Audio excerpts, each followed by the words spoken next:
Hello बच्चों, कैसे हैं आप सभी।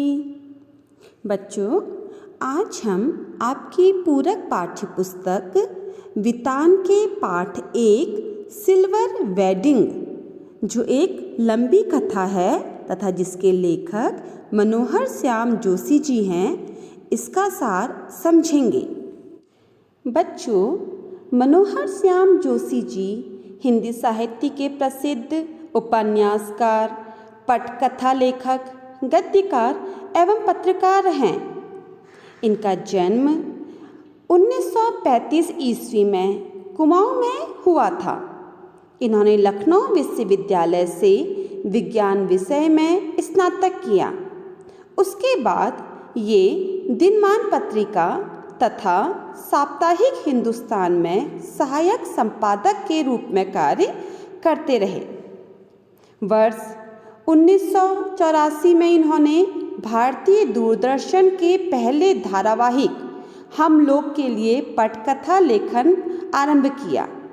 बच्चों, उस समय धारावाहिक हम लोग भारतीय दूरदर्शन का एक प्रसिद्ध धारावाहिक हुआ करता था और आपने देखा होगा कि कोरोना समय में जब पुराने धारावाहिकों को पुनः प्रसारित किया गया, उस समय हम लोग भी दूरदर्शन में प्रकाशित हो रहा था। वर्ष 2005 में इन्हें अपने प्रसिद्ध उपन्यास क्याप के लिए साहित्य अकादमी पुरस्कार से सम्मानित किया गया।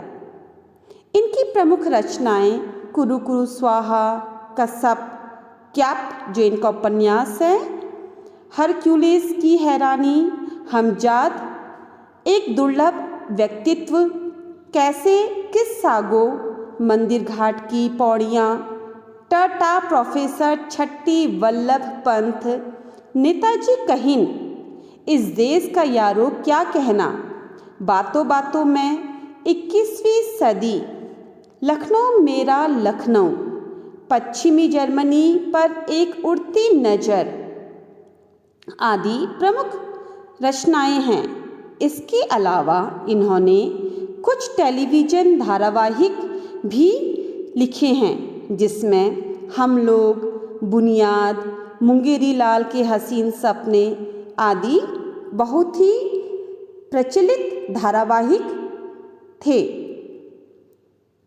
वर्ष 2006 में दिल्ली में इनका स्वर्गवास हो गया और ये हमारे हिंदी साहित्य को समृद्ध करते हुए इस दुनिया से चले गए।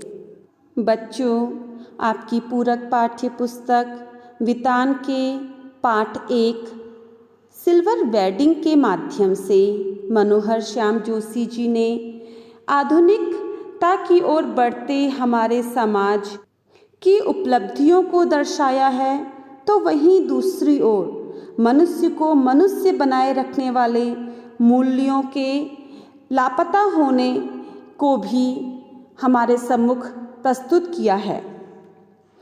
इस कहानी में एक संस्कारी व्यक्ति यशोधर बाबू के माध्यम से लेखक ने नई पीढ़ी की विचारधाराओं और पुराने लोगों के बीच के सामंजस्य स्थापित न होने के कारण समहाउ इम्प्रॉपर की स्थिति से असंतुष्ट रहने वाले लोगों की मनोदशा का वर्णन किया है। इस कहानी के मुख्य पात्र यशोधर बाबू के भीतर के द्वंद्व को सिल्वर वेडिंग कहानी के माध्यम से प्रस्तुत किया है। तो बच्चों, मैं आपको इस कहानी का सार बताती हूँ। कहानी के मुख्य पात्र यशोधर बाबू, जो एक संस्कार संपन्न व्यक्ति हैं। उनका व्यवहार सभी के लिए अच्छा है, किंतु आधुनिक विचारधारा के लोग उनके विचारों से सहमत नहीं रहते। दफ्तर में भी वे समय पर ही जाते हैं और काम के लिए उन्हें देर तक दफ्तर में बैठना पड़ता है। इस पर भी वह सदैव प्रसन्नचित्त ही रहते हैं।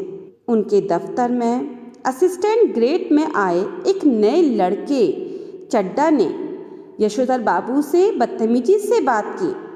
फिर भी यशोधर बाबू ने उसकी धृष्टता को अनदेखा कर दिया।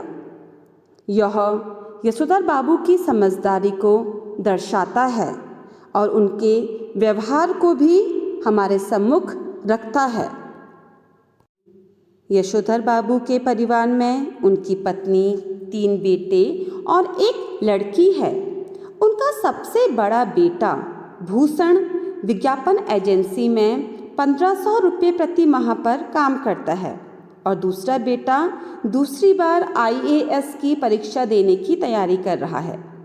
तीसरा बेटा स्कॉलरशिप लेकर अमेरिका चला गया है और बेटी डॉक्टरी की पढ़ाई करना चाहती थी, परंतु यशोधर बाबू ने अपने पुराने विचार के कारण उसे डॉक्टरी की पढ़ाई से वंचित रखा।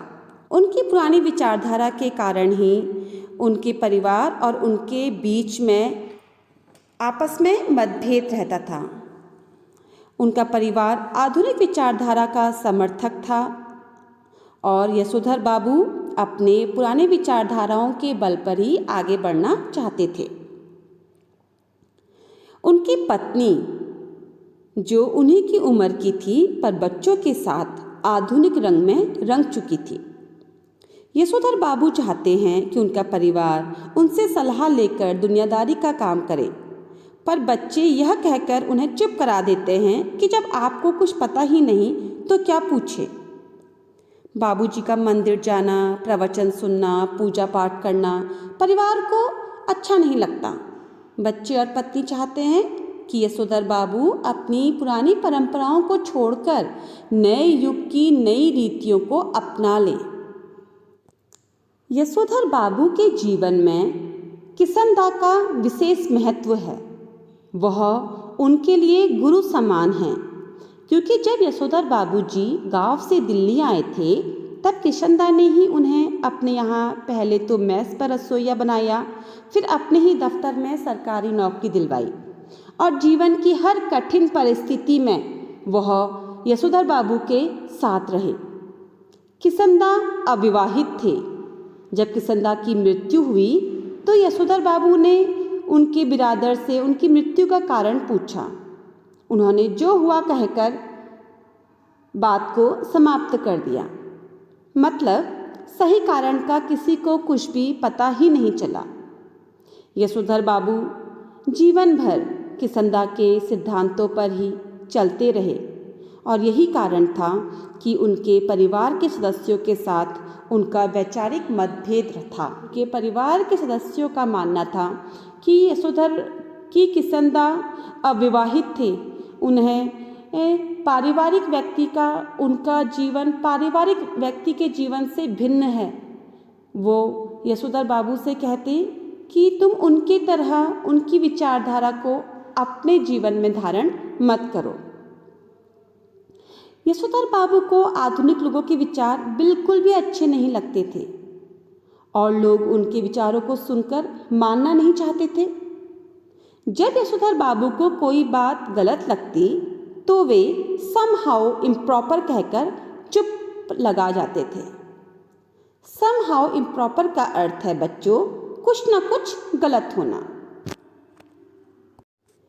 जब यशोधर बाबू की शादी को 25 साल पूर्ण हुए तो उन्होंने शादी की 25वीं सालगिरह पर दफ्तर के सभी कर्मचारियों को चाय पिलाई थी। उनके घर में भी शादी की 25वीं सालगिरह की पार्टी चल रही थी, पर यशोधर बाबूजी को इसका पता नहीं था। यशोधर बाबू पार्टी इत्यादि से प्रसन्न नहीं रहते थे, पर उन्हें इस बात की कहीं ना कहीं खुशी भी थी कि जिस अनाथ के जन्मदिन पर आज तक लड्डू भी नहीं आए, उसी की शादी की सालगिरह पार्टी बहुत ही आधुनिक रिवाजों के साथ मनाई जा रही है। उन्होंने न चाहते हुए भी अपनी पत्नी के साथ पार्टी में केक काट ही दिया। यशोधर बाबूजी के बड़े बेटे भूषण ने उन्हें ऊनी ड्रेसिंग गाउन उपहार में दिया और कहा कि जब आप सवेरे दूध लेने जाएं तो इसे अवश्य पहनकर जाएं। यशोधर बाबूजी की आंखों की कोर में जरा सी नमी चमक गई, क्योंकि वे चाहते थे कि उनके बेटे अब घर की सभी जिम्मेदारियों का भार अपने ऊपर ले ले। लेकिन बेटे ने नया गाउन देते हुए भी दूध लाने की जिम्मेदारी उन्हीं के कंधों में डाल दी। गाउन पहनकर यशोधर बाबू को लगता था कि उनके अंगों में किशनदा उतर आए हों। यह कहानी नई पीढ़ी और पुरानी पीढ़ी के विचारों एवं व्यवहारों में आए परिवर्तन को दर्शाती है। साथ ही यह यशोधर बाबू के अंदर चल रहे द्वंद्व को भी हमारे सम्मुख प्रस्तुत करती है। तो बच्चों, मुझे उम्मीद है कि आपको सिल्वर वेडिंग कहानी का सार समझ में आया होगा। धन्यवाद।